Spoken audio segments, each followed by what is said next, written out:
thinking to yourself, why can't I ever get started?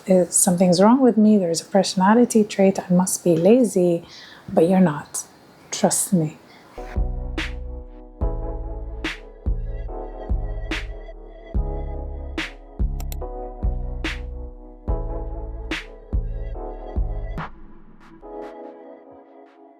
Hi guys, so in today's video I want to talk about something that I've been thinking about for a really long time, and I've lately found a solution for it and has been changing my life. And I thought, why not make a video about it and share it with everyone so that maybe you guys can also benefit from it. So lately I've come across an article by a guy called Rían Doris. He's a researcher who talks about how to actually trick your brain into actually doing the thing that you've always been wanting to do but couldn't get yourself to do it. So he talks about two systems that are happening in our brain simultaneously, and that's the push and pull that we all feel when we're trying to do a task, especially the big ones like creating a YouTube channel or showing up online, or even trying to get that raise or working on a new project that you've been dreaming about for a really long time. So you know that feeling when you really want to do something, you're not even being dramatic about it, you just want to get it done, but you can't get yourself to open that laptop or send that email or start that document, and you're staring at the blank page and you're thinking to yourself, why can't I ever get started?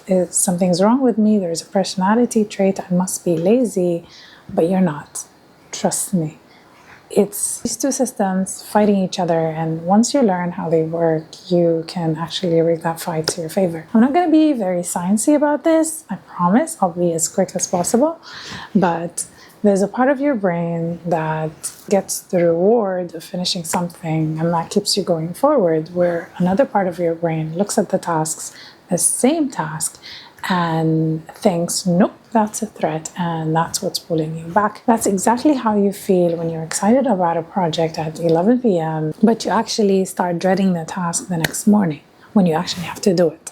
There's a name for that, and it's called the approach-avoidance conflict. And here's what actually changed things for me. Understanding that I don't actually have a time management problem, rather it's an emotional one that is keeping me stuck and making me avoid the task because of how it makes me feel. And once I understood that, I stopped beating myself about this and just started working on the things that actually help me overcome this. So there are steps that I want you to understand that help you beat procrastination time and time again until you are up and running with your task and it no longer feels as scary as it used to be. So step one is write it down, whether it's on your notes. I honestly just quickly grab my notes. As soon as an idea comes in my head, I open up the notes app and I start writing it down. Then I break it down into discrete tasks, and then I make one stupidly specific next step that's written clearly, and the first physical action only. I'm not writing the finished project here. I'm writing the next embarrassingly specific thing. The more specific the action is, your brain needs to think about what to do next and actually just goes ahead and follows the instructions. The next step is just an action step rather than a willpower problem. So the next step will be open up your calendar and slot this one specific task right on that calendar. Rían Doris talks about it as the Swiss cheese calendar, and what it says is when you look at a spread of a calendar and you see all these openings of uninterrupted times, uninterrupted blocks of time that you can actually sit and finish your task, you should circle those, and once you step back, they actually look like Swiss cheese with all the circles around. And that's what you want to do. You want to identify your uninterrupted blocks of time, whether they are in the morning or in the evening, where you are clear. If you know your focus is going to get interrupted in 15 minutes, your brain clocks that before you even start, and it actually doesn't bother trying. So batching your meetings together protects one real uninterrupted block for the work that actually matters. You're not depending on to-do lists to get your stuff done, because we all know these don't work.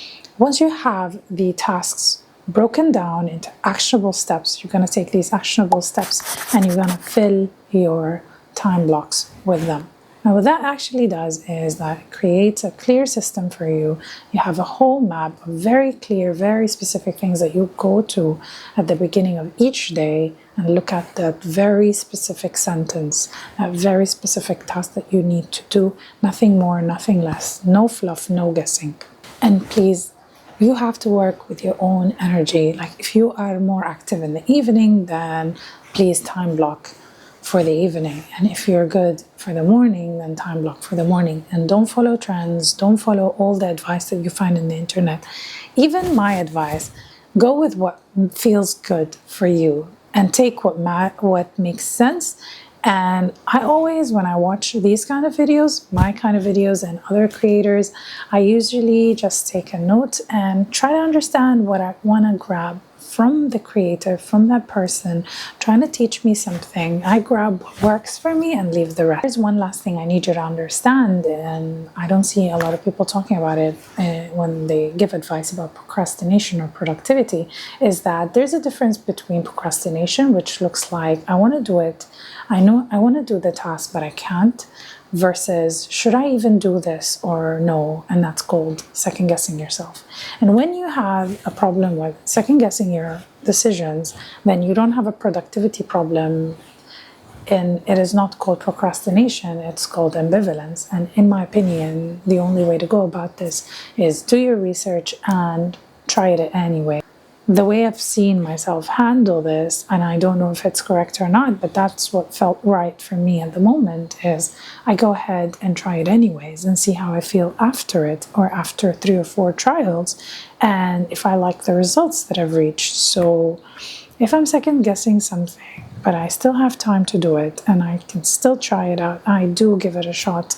Or at least I do more research or ask more people who are on that track. Don't be hard on yourself, and understand that procrastination and productivity is always a work in progress, and we all go through a lot of changes in our life, and it's all about adjusting and readjusting and recalibrating and allowing yourself the time to rest and think about it properly before hopping on to the next project. And I just want to let you know that beating yourself up after you slip or forget or don't follow through with your plan is only going to make things worse for you. So my advice is please be easy on yourself, reschedule for the next time block and try again. And I'll see you in my next one. Bye bye.